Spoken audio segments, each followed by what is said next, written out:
Bonjour, nous sommes le lundi 7 mai 2024. Mardi, je m'excuse, on est mardi 7 mai 2024. Il me semblait bien qu'on était mardi, pas lundi. Bon, j'ai un retard d'un jour, c'est pas grave. La météo, elle est, bon, coup-ci, coup-ça, parce qu'on ne sait pas dire ce qui va se passer, elle est variable. Une fois il fait bon, il fait mauvais, une fois il fait bon, il fait mauvais, il fait bon, il fait mauvais. Donc on alterne, bon, on ne sait pas qu'est-ce qui se passe. En tout cas, le mois de mai de cette année-ci, le mois d'avril, c'est pas ce qui était voilà, vécu l'année passée. En tout cas, ici, on a vraiment quelque chose de variable et on n'a pas, pour ceux qui veulent programmer quelque chose, mais c'est ou planifier, c'est difficile parce que, je veux dire, on ne sait pas ce qui peut se passer du jour au lendemain. Voilà. Alors, ceci étant dit, je vais vous parler ici euh, d'une projection, d'un coron. Alors, coron, quand j'appelle coron, bien sûr, c'est une surface de révolution, hein. C'est une surface courbe. C'est ça que j'appelle ça. Bon, c'est une surface de révolution. Projection d'un coron. Et ici, pas n'importe lequel.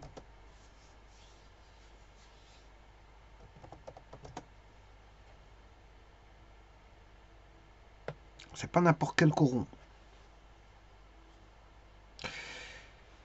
Euh, Ici, je prends une ellipsoïde.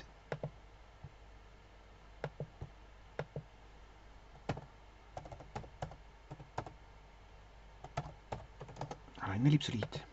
Donc, je vais ici faire la projection d'un coron, en l'occurrence une ellipsoïde.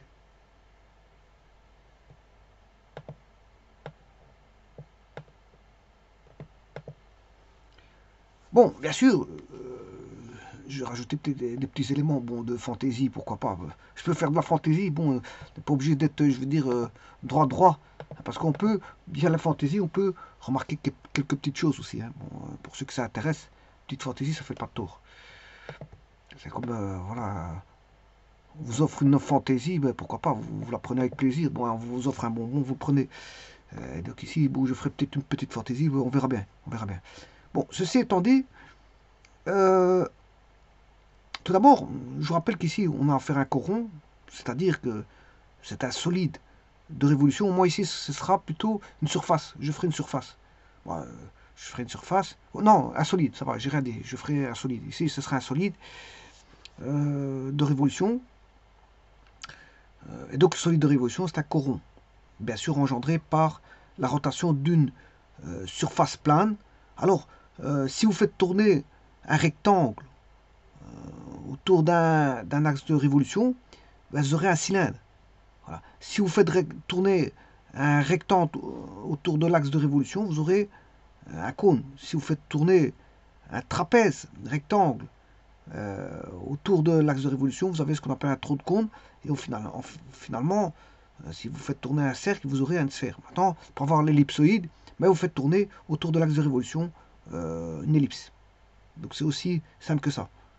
En fonction de les formes planes que vous allez faire tourner autour d'un axe de révolution, vous allez avoir toutes sortes de solides de révolution, mais les plus connus, bon, vous savez très bien que c'est le cône, le tronc de cône, la sphère.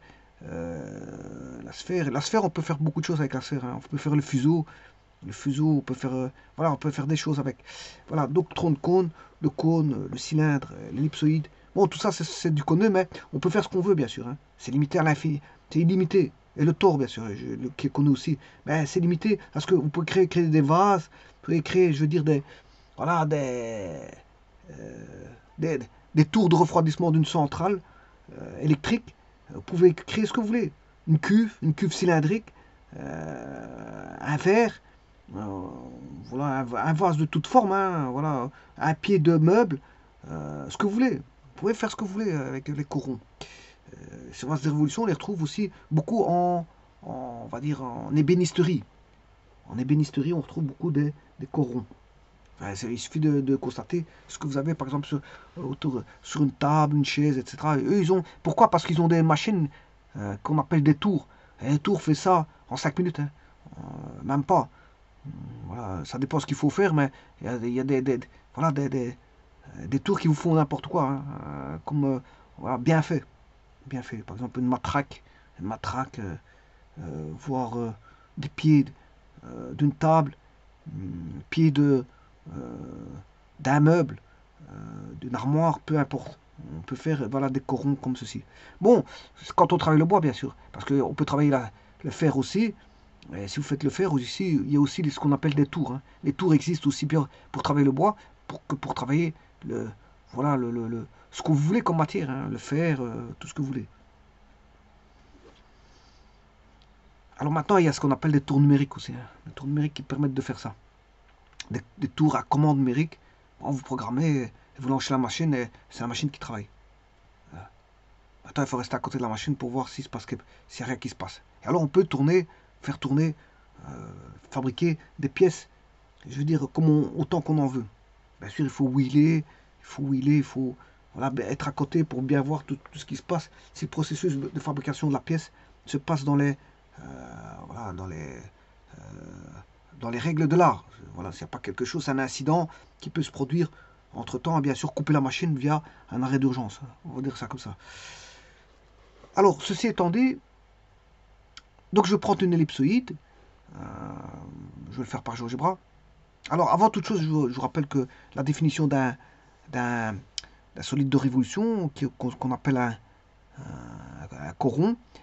Un solide de révolution, c'est un coron engendré par, bien sûr, la rotation d'une surface plane autour d'un axe, qui est l'axe de révolution de son plan, qui ne la traverse pas, bien sûr, et cette surface est limitée par une ligne qu'on appelle génératrice, et dont la rotation autour de l'axe engendre la surface latérale du solide de révolution. Et bien sûr, vous aurez compris que il y a une génératrice, d'accord, mais aussi une courbe. Et cette courbe, c'est la directrice. On a une courbe directrice. Donc on a une courbe directrice, on a une génératrice. Alors, si vous faites tourner, par exemple, une courbe comme ceci,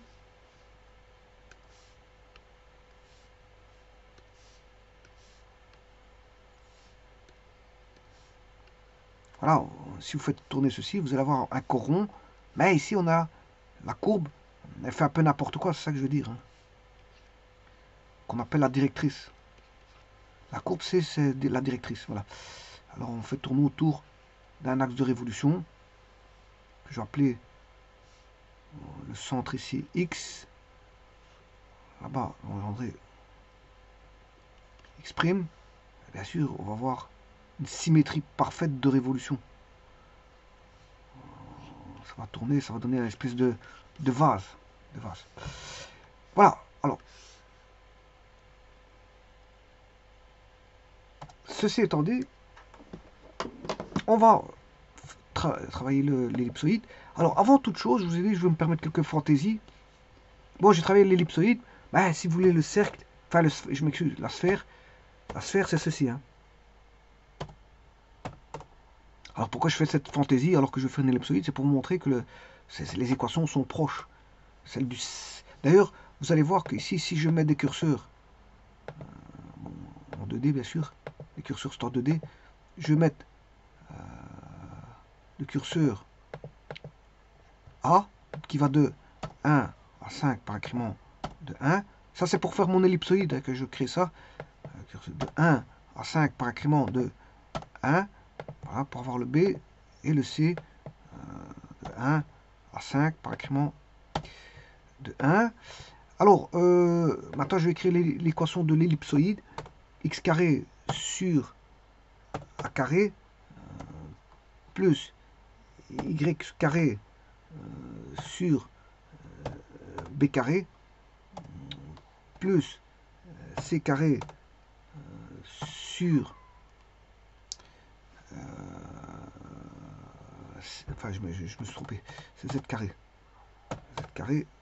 sur C carré égale 1. Vous voyez que ici on a un cercle de, enfin je m'excuse, une sphère, voilà, de rayon 1, et l'autre elle est de rayon 4. Celui qui est marqué l'équation, qui est marqué 16, voilà, c'est un cercle de, tu as une sphère de rayon 4. Celui-ci, c'est une sphère de rayon 4. Et celui-ci, c'est une sphère de rayon 1. Alors, pourquoi égal à 1? Parce que A égale 1, B égale 1, C égale 1. Parce que si je modifie ceci, ben, là, je modifie suivant Y, il s'allonge suivant Y. Voilà. Si je modifie le A, il va s'allonger suivant le X. Et si je modifie le C, il va s'allonger suivant le Z. Voilà. Alors, maintenant, une petite fantaisie que je vais faire. Si j'écris x carré, 2 au carré, ça fait 4. Je vais mettre 2 au carré, ça fait 4. Je l'allonge suivant x, suivant y. Voilà. Et bien sûr, suivant z, mais de 4. Voilà, vous avez ceci. Vous avez ceci. Bon, petite fantaisie que je vais faire. Si j'écris x carré sur 1 plus y carré, ouais, vous avez une courbe qui va, voilà, enveloppante.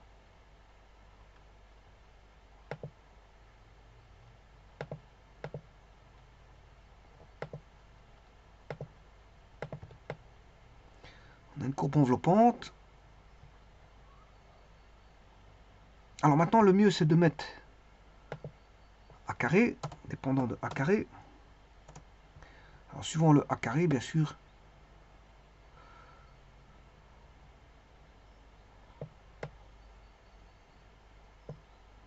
ici, il est indépendant du C.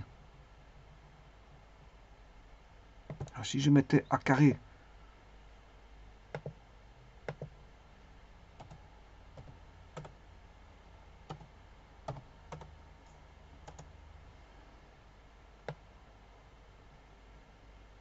aussi ça donnerait... Bon. Enfin bref, bon, vous avez vu que c'est une petite fantaisie, hein. J'ai une courbe enveloppante. Bon, je retire ceci, je reviens à mon ellipse. Ellipsoïde, je m'excuse, mais ellipsoïde, c'est une ellipse qu'on fait tourner autour de l'axe X ou Y ou Z, peu importe. L'axe de révolution, et peut-être un des 3 axes. Hein. Il y a 3 degrés de liberté, je peux le faire tourner dans, voilà, soit suivant X, suivant Y, suivant Z. Et maintenant, je vais faire ma projection. Alors, je prends une ellipse plutôt Z. Voilà, je peux prendre une ellipse comme ceci.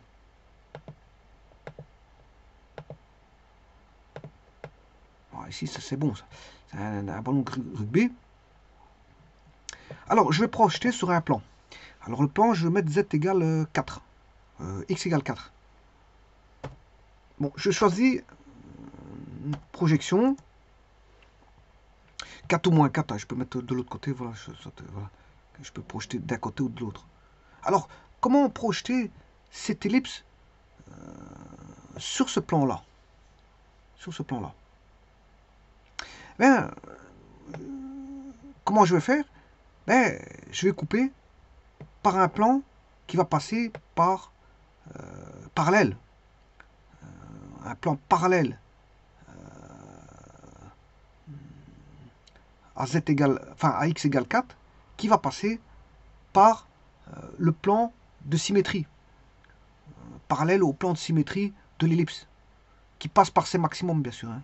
C'est-à-dire, le plan de symétrie de l'ellipse qui passe par ses maximums, c'est x égale... De toute façon, le plan de symétrie passe d'office par les maximums. Le plan de symétrie passe par les maximums. Donc, il n'y a pas besoin de dire qu'il passe par les maximums parce que c'est d'office. Hein. Il va passer. Donc, je vais mettre x égale 0. Voilà. À partir de là, bon, il est très très simple de faire la projection de l'ellipse sur l'autre. Parce qu'on connaît, voilà, la ligne qui est une ellipse sur le plan x égale 0.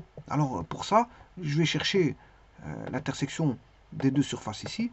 Voilà. Et voilà. Maintenant, on a... il suffit de projeter de ceci. Voilà. Bon, ici, c'est parce que je décide de projeter ce plan-là. Bah, j'aurais pu faire une autre projection. Hein. Bah, j'aurais pu prendre un plan x égale... si je prends x égale moins 1, x égale 1, je m'excuse. Voilà. Bah, là, je vais rechercher une intersection de ceci avec ceci. Voilà. Donc là, de nouveau, j'ai un cercle. Alors, je peux avoir... attention que ici,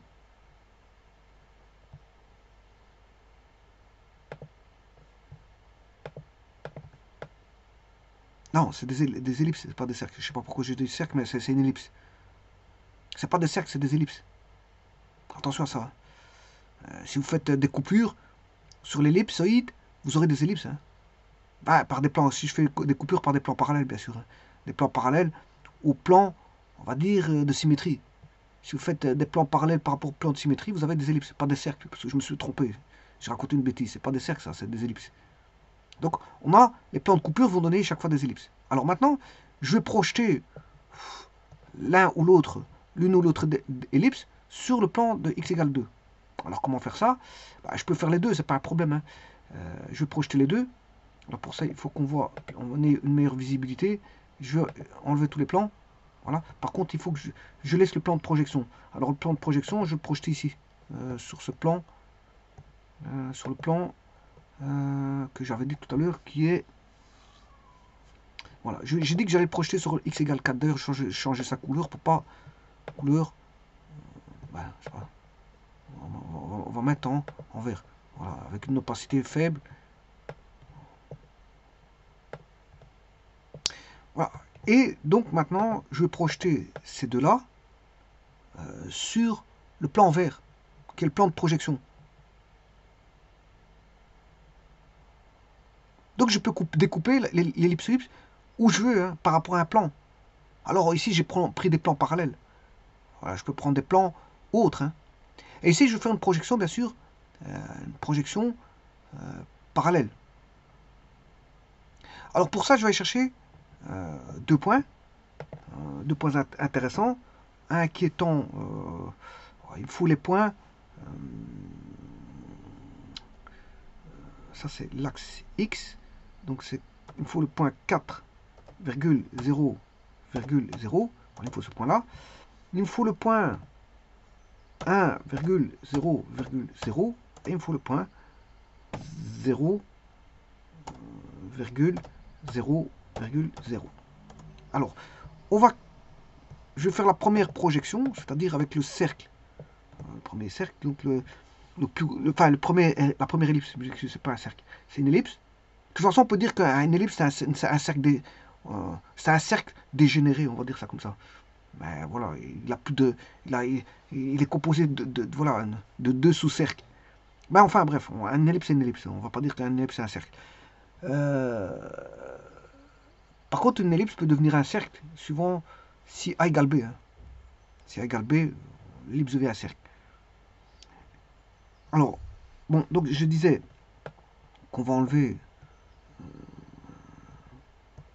l'intersection ici et travailler d'abord. Je vais créer un vecteur de projection, un vecteur qui va faire la translation. Parce que, bon, je sais, je vais faire une projection parallèle, c'est tout simplement voilà, une translation parallèle. Enfin, une translation, point. Voilà. Je fais une translation. Donc ici, il faut un vecteur de translation. Je vais aller chercher le vecteur CA. Vecteur CA. Et maintenant,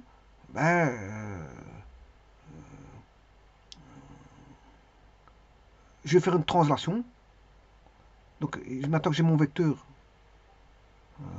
je vais pratiquer une transformation de translation de cette courbe-là, voilà, de vecteurs que voici. Ben voilà, on a ça c'est la première projection orthogonale perpendiculaire hein, de l'ellipse ici. Ouais, mais par rapport à ça, c'est par rapport à son plan médian. Hein. J'ai projeté voilà, tous les plans, enfin tous les points du plan milieu, médian de l'ellipse par rapport à une direction qui est celle des. Le plan est la direction. J'ai coupé par un plan YZ. YZ. Donc ça, le vecteur normal de ce plan-là, c'est suivant Z. Donc j'ai fait une projection suivant Z. Suivant X, je m'excuse, c'est X. C'est X. le vecteur perpendiculaire au plan OXY, OXZ, le plan perpendiculaire le vecteur perpendiculaire au plan OYZ, ben, c'est la direction OX. Direction, c'est le vecteur normal. Vecteur normal, OX. Mais bien sûr, si vous voulez la norme de vecteur, ben, c'est le vecteur que j'ai mis en noir là-bas. Voilà, là vous avez la direction qui est celle de la direction de OX, mais la norme elle est donnée par ceci, parce que c'est par rapport au plan, je dois projeter au plan. Et le plan, je connais les distances de plan à plan, hein, donc je connais la norme de vecteur. Voilà, donc ça c'est une projection du plan médian de l'ellipsoïde, des points du plan médian de l'ellipsoïde qui est une ellipse, et ce plan est c'est un plan, c'est le plan OYZ, voilà, projeté sur un autre plan parallèle situé à une distance de 4. Distance de 4. Bon, maintenant, je vais faire la même chose avec l'autre petite ellipse. Donc, c'est un autre plan. Là, j'ai pris x égale 4. Là, maintenant, je prends le x égale 1 avec le x égale 1. Donc, là, on avait une seconde ellipse qui était l'intersection que voici. Voilà. Et je vais le projeter sur toujours le même plan qui est x égale 4. Donc, je vais projeter sur x égale 4. Bon, le vecteur le vecteur de translation, je l'ai. Donc, je vais faire juste une translation. Je prends la courbe et la mets ici.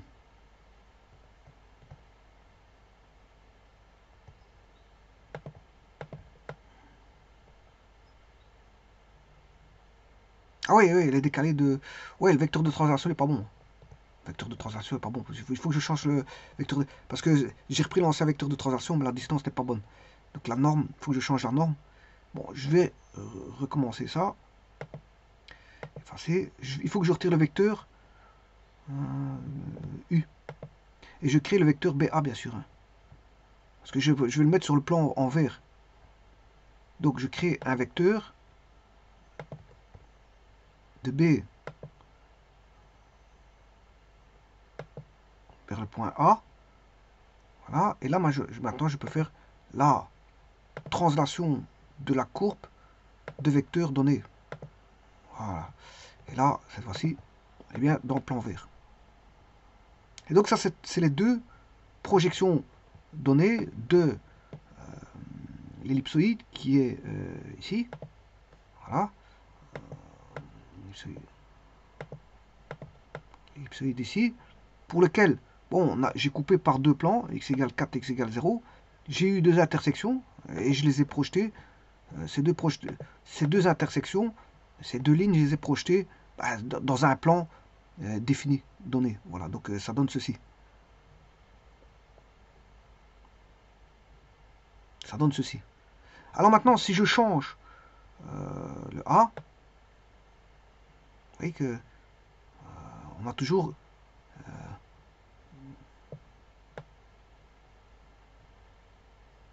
ces projections sont toujours données. Hein.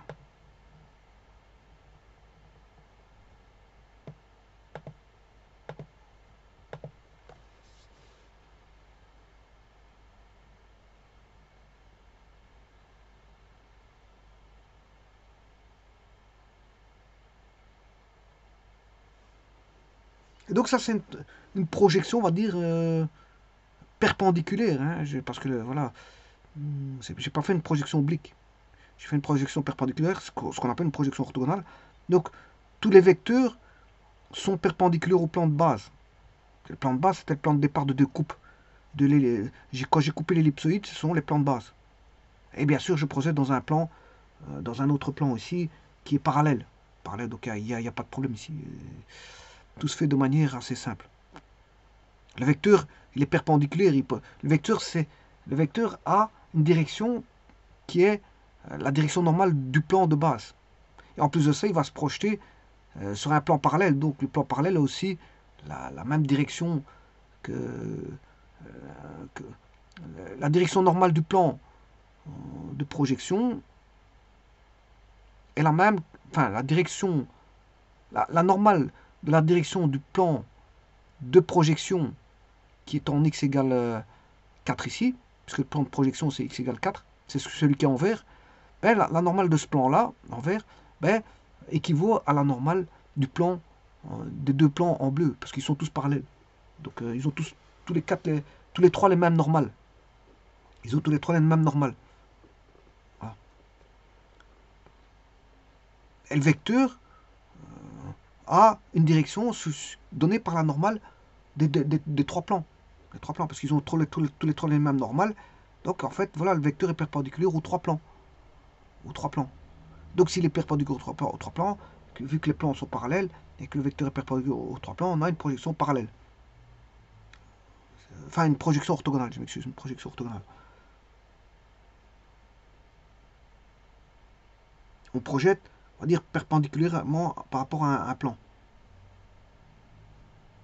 Donc c'est pas une projection oblique, on va dire ça comme ça.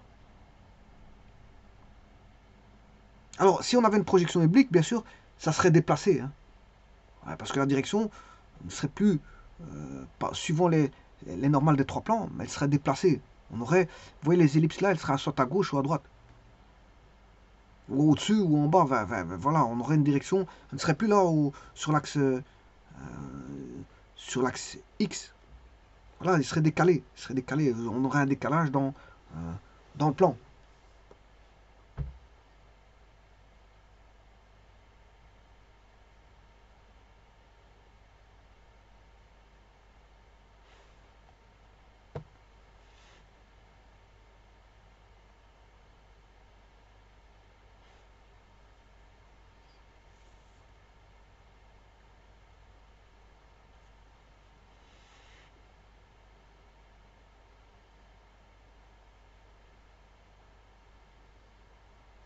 Je vous remercie.